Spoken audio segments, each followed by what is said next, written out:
11:45 de la mañana. Cuando llega el verano, es verdad que también es una época para plantearnos muchas cuestiones que tienen que ver con nuestros hábitos en el día a día, ¿no? El resto del año. Unos de ellos también están ligados a la alimentación, ¿no? Y sobre todo también en la importancia de educar en hábitos saludables. Tanto es así que el Instituto Médico Europeo de la Obesidad pues ha diseñado cuentos para enseñar a comer y consejos prácticos nutricionales que de alguna forma ayudan a las familias para una óptima nutrición durante, por ejemplo, esta época del año, las vacaciones de verano, donde tenemos también más tiempo, se supone, para plantearnos lo que comemos. Rubén Bravo es experto en nutrición y portavoz de IMEO. Hola Rubén, buenos días. ¿Qué tal? Muy buenos días. Rubén, porque cuando llega el verano, cuando también tenemos más tiempo libre, también tenemos más tiempo en pensar, sobre todo en procesar lo que comemos, ¿no? Pues sí, porque normalmente cuando estamos con el día a día, con el trabajo, y además es uno de los fallos que se cometen en las familias, no tenemos tanto tiempo de planificarnos y de evaluar realmente si estamos siguiendo un estilo de vida saludable y se lo estamos trasladando a nuestros hijos en la familia. Entonces, en verano es un buen momento un poco para recapacitar, para ver si nuestros hijos y nosotros mismos somos activos o no, y si la gran mayoría de los alimentos que tomamos están dentro de esos alimentos naturales, esos alimentos frescos, que son lo que siempre los dietistas recomendamos. Sobre todo si tenemos en cuenta, Rubén, que 2 de cada 3 menores y 1 de cada 2 adultos en nuestro país tiene problemas de sobrepeso u obesidad. Exacto. Además, el problema es que todos esos niños que ahora mismo tienen problemas de sobrepeso y obesidad, el 70-80% lo tendrán en edad adulta. Y esto es un aumento directo de probabilidad de tener problemas cardiovasculares, diabetes, hipertensión, es decir, problemas de salud que antes se cerraban sobre todo en la edad en la tercera edad o personas más mayores, que ahora cada vez esos problemas de salud se van acercando a edades más tempranas, incluso dentro de la veintena, ¿no? Además, luego es que es verdad que hay circunstancias ligadas quizás a mitos o creencias, como por ejemplo que el hecho de que un niño esté gordito, que sea sinónimo de que está bien nutrido, de que está bien alimentado. Eso hay que desterrarlo, ¿no? Sí, hay que desterrarlo, viene un poco de la época de nuestros abuelos, un poco de la época de la posguerra, donde se buscaba pues estar bien alimentado porque se venía de una época de escasez, pero bueno, ya han pasado décadas, ya sabemos que es importante mantenerse con un aspecto físico correcto, pero también con una nutrición correcta. No también porque estemos delgados significa que estemos sanos o que estemos comiendo bien, también hay una genética y hay un metabolismo que influyen mucho directamente en el aspecto físico, ¿no? Lo que está claro es que cuanto antes se tomen decisiones, ¿no? Conforme a nuestro cuerpo y a nuestra masa corporal y a nuestro peso, pues antes también se pueden solucionar problemas de obesidad de cara no solamente al presente, sino al futuro. Lo que pasa es que, Rubén, a veces tenemos esa sensación de que con los niños nos cuesta más imponernos, ¿no? A la hora de limitarles determinados alimentos. Realmente hay que evitar la imposición y hay que perfectamente tener un plan, pero un plan desde que son bien pequeños, desde los 2, 3 años, hay que empezar a tener un plan que es donde realmente estamos en la educación, ¿no? Si realmente educamos a un niño a que vaya al baño solo, a que se vista solo, a que se bañe solo, a que se lave los dientes, y al principio realmente, si lo vamos haciendo poco a poco, no le cuesta igual que ir al colegio o a jugar con sus amigos, también dentro de esos hábitos podemos meter una alimentación correcta, ¿no? Lo que pasa es que muchas veces no tenemos ese plan, vamos improvisando, porque ser padre es una de las tareas más complejas del mundo, hay que tomar muchas decisiones en poco tiempo y nadie nos enseña, ¿no?, a tomarlas. Entonces sí que sería bueno que dentro de la educación infantil, dentro de los colegios, pues hubiera una asignatura, aunque fuera semanal, donde se les enseñara a los niños que es comida sana y que es comida que hay que comer de vez en cuando, pero no a diario, ¿no? ¿Cómo han diseñado los cuentos Educa para Comer? Pues principalmente es utilizar los cuentos, no centrarnos tanto en la delgadez, sino también en la forma de alimentarnos. Parece que el premio siempre en los cuentos es el chocolate.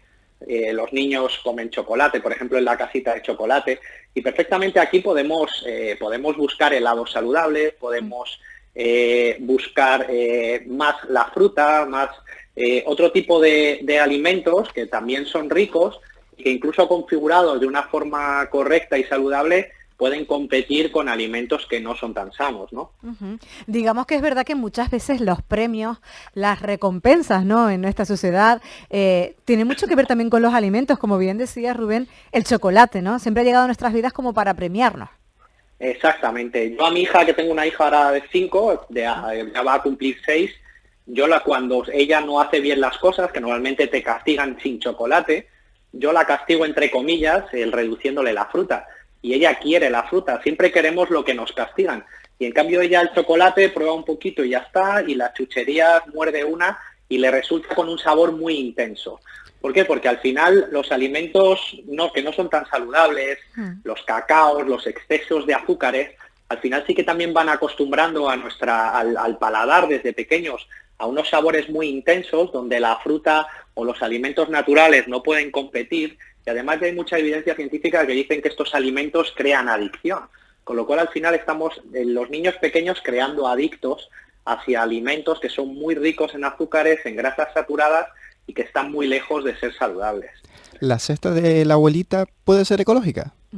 La cesta de la abuelita puede ser perfectamente ecológica, porque esa cesta al final ¿qué llevaba? Llevaba magdalena, llevaba bollería, que ahora sería bollería industrial, y oye, estábamos cerca de un bosque, estábamos cerca de una zona donde perfectamente podía estar recopilando bayas, podía estar recopilando frutas, como por ejemplo para hacer un helado saludable, en vez de esa tarta, ¿no?, que al final es donde el cuento nos lleva. Por lo tanto, Rubén, ¿cuáles serían esas pautas para una óptima nutrición infantil en esta época del año? Bueno, lo primero, buscar recetas de alimentos, porque claro, ahora empezar a prohibir, entre comillas, de no vas a tomar un helado, claro, no vas a tomar esto, es un cambio drástico en el niño. El paso fundamental es buscar recetas que podamos hacer en casa, incluso ya hay opciones en supermercados, ¿no?, donde encontramos helados con 39 calorías, además son helados cremosos, que están ricos, y perfectamente podemos empezar a buscar sustitutos saludables a esas cosas que a los niños asocian con el verano, ¿no? Igual que refrescos, podemos sustituirlos por zumos naturales, mezclándolos con yogur, o hacer recetas de helado, por ejemplo, en casa, donde a los niños les va a gustar tomar ese helado saludable. Además, si lo hacemos con ellos, les va a gustar que toda la familia lo pruebe y van a tener más adherencia hacia ese alimento, ¿no? Eso sería un primer consejo. El segundo consejo iría un poco en alimentarnos por bloques. ¿Qué significa alimentarnos por bloques? Principalmente en que todas las comidas tengamos presente un hidrato de carbono, una grasa saludable y una proteína. Os doy un ejemplo. Por ejemplo, en el desayuno, una rebanada de pan con tomatito triturado, con jamoncito, sí, y con una pieza de fruta. Esto sería un ejemplo. Un chorrito de aceite también, o unos copos de avena integrales con yogur desnatado y frutos secos, o por ejemplo en medias mañanas y meriendas, por ejemplo un yogur 0%, unos frutos secos, una pieza de fruta. ¿Por qué comer en bloques? Porque nos va a dar un nivel de saciedad muchísimo más alto que si lo tomamos todo por separado. Muchas veces en verano desayunamos tarde y luego comemos tarde, y al final el niño llega con mucha hambre porque han pasado 3 o 4 horas sin comer nada, y el respetar las 5 comidas nos van a ayudar a que el niño llegue con sensación simplemente de un poco de apetito, pero no con ansiedad y con hambre, ¿no? Digamos que si lo hacen por bloques están más saciados, ¿no? Y no necesitan estar picoteando, como se suele decir. Exactamente, están más saciados. Un bloque más o menos cubre el nivel de saciedad en unas 4 horas, con lo cual haciendo las 5 comidas vamos a tener niños que no van a estar pensando en comer, sobre todo aquellos que tienen una tendencia genética a la obesidad, donde son, digamos, tienen más tendencia a que estén continuamente con sensación de hambre o picoteando alimentos que no son sanos, ¿no? Este tipo de dieta por bloques y eso, ¿podría llevarse a cabo por un vegetariano? Esta dieta se puede llevar perfectamente por un vegetariano, donde, por ejemplo, podríamos utilizar, en este caso, yogures de soja, la pieza de fruta y el fruto seco estarían presentes. En la hora de la comida estaríamos mezclando, por ejemplo, algunas legumbres con algunos vegetales, y al mezclar legumbre y vegetal también tendríamos esa proteína, porque el vegetal y la legumbre crean una proteína, ¿no? Y perfectamente hay un montón de recetas para niños por bloques donde lo puede llevar un vegetariano o un vegano sin problema. Lo que está claro, Rubén, es que estamos hablando de nutrición, de alimentación, de una época del año donde es verdad que los niños gastan más energía porque también están en la playa o están en la piscina, están haciendo deporte, están jugando, pasan más tiempo al aire libre, donde también es verdad que encontramos en la comida, ¿no? Y en la alimentación siempre pues como un premio, pero es verdad que también en el verano tenemos grandes aliados, ¿no? Como son, pues por lo menos, y podemos decir esa fruta de verano, esos granizados, es decir, ¿qué alternativas hay? Lo que hay es que dedicarles tiempo y buscarlas, ¿no? Efectivamente, siempre el gran problema, y a veces los padres se enfadan conmigo cuando digo esto, está en la falta de planificación y un poco en la dejadez por falta de los padres, que al principio es algo que no tiene mucha importancia, pero según los niños van creciendo, se empieza a convertir en un problema grave, ¿no? No solamente porque los niños tengan obesidad o no, sino porque al final no sepan comer y se alimenten un poco por impulsos. El problema es que a veces los padres trabajan mucho, no tienen tiempo de planificar un poco esa alimentación, no tienen tiempo de dar ejemplo a sus hijos. No podemos ponernos a nuestros hijos una alimentación saludable y nosotros estar enfrente de ellos teniendo una alimentación que no es saludable.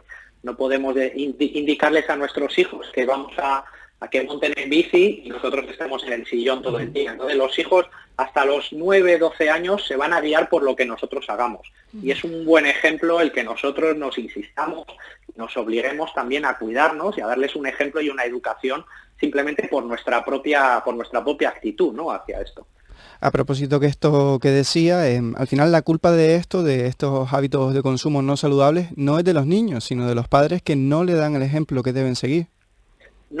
A mí no me gusta hablar de culpa, ¿no? Porque parece como un ataque, pero sí que es verdad que son uno de los principales implicados, ¿no? A veces intentamos indicar el colegio, intentamos echarle la culpa, como hablábamos, ¿no? A los anuncios, pero realmente somos los que elegimos y los que llevamos la comida y los que a nuestros hijos les indicamos cómo tienen que comportarse hacia los alimentos, hacia la actividad y de alguna manera vestírselo de una manera atractiva y sobre todo, como decía, dando ejemplo y teniendo un plan, teniendo una lista de la compra y no simplemente porque el niño no proteste, le damos un bollo y en la hora de la cena pues hacemos unas pizzas, unas hamburguesas y voy saliendo un poco del paso, porque al final eso es un problema, ¿no?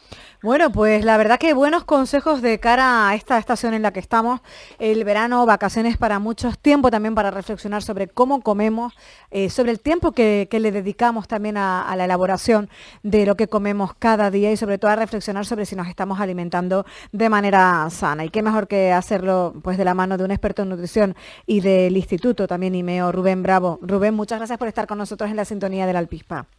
Un placer atenderos. Gracias. 11:58 de la mañana. Bueno, pues ya saben, aprovechen si tienen tiempo para cocinar. Tampoco se trata de que le dediquen todo el día, pero un ratito siempre viene bien. Nos dice un oyente, María, mucha gente, yo veo comprando mucha comida preparada. La gente no es consecuente. Saludos. Otro oyente que nos dice, una idea.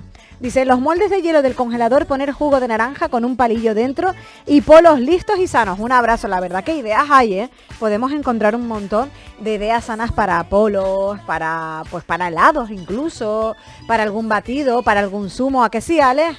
Sí, y que muchas veces es eso, que los niños son esponjas y hacen lo que ven en casa y eso siempre hay que tenerlo en cuenta. Pues sí, si nosotros nos alimentamos bien, si apostamos por tener siempre en la mesa fruta, si apostamos por tener verduras, ellos también lo van a entender como algo habitual y lo van a incorporar a su día a día.